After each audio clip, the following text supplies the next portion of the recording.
over on YouTube today, and I am teaching you how to refinish a chair. And I got this chair from people who left it behind in the house that we're renting, and the landlord said I could have it.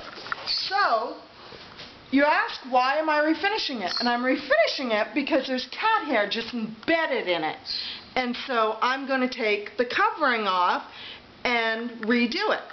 And online I couldn't find anywhere that had a video that went through step by step. But I did find written directions, and the first written directions were to find a pair of needle nose pliers. I don't own any, and I'm too cheap to go buy new ones. So I have these, and they work just as well. They just don't go in and under the staples that I need to take out on the chair, so I use my butter knife, and I put it underneath the staples.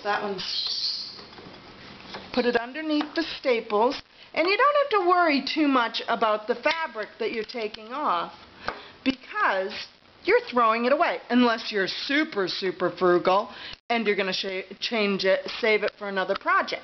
And I really hope, if it's covered in cat hair, you're not. So what we do is, I pull the chair towards me, and I have a shoe on it so I can hold it.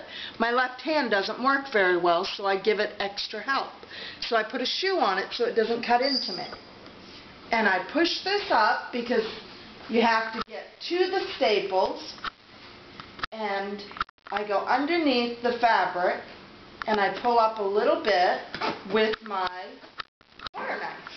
And then I take my pliers with the little teeth marks. See the teeth? With those, and I reach in and I grab the staple. So I do that for the entire thing, and I put all my staples in one pile and then throw them in the garbage.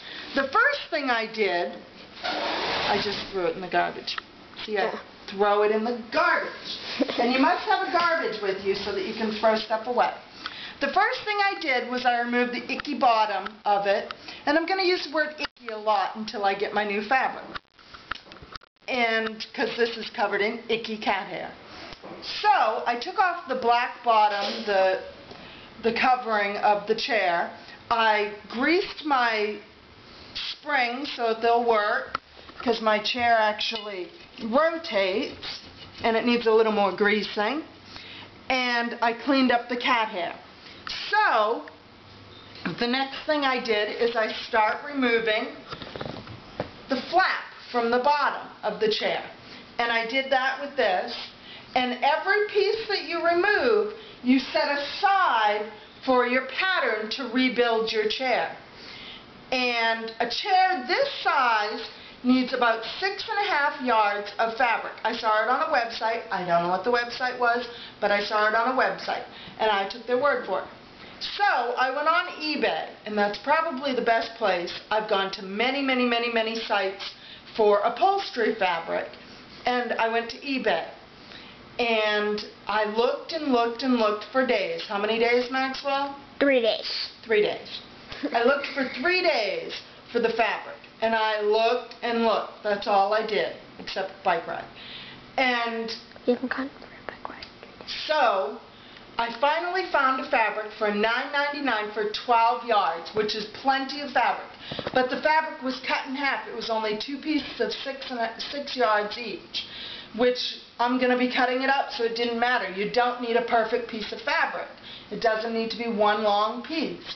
It can be cut up into pieces, but make sure that your pieces are together enough so that you have big pieces for the big pieces to cover on your chair and little ones for the littler pieces.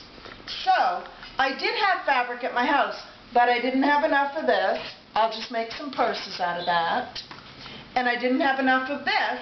I'll make a bed skirt out of this, or a skirt for me. So I'm not sure what I'm going to do with those, but I'm going to set them aside for now, and I'm going to work on my chair. And I'll be back tomorrow to show you the chair stripped down and my sets set aside. Thank you. Have a good day.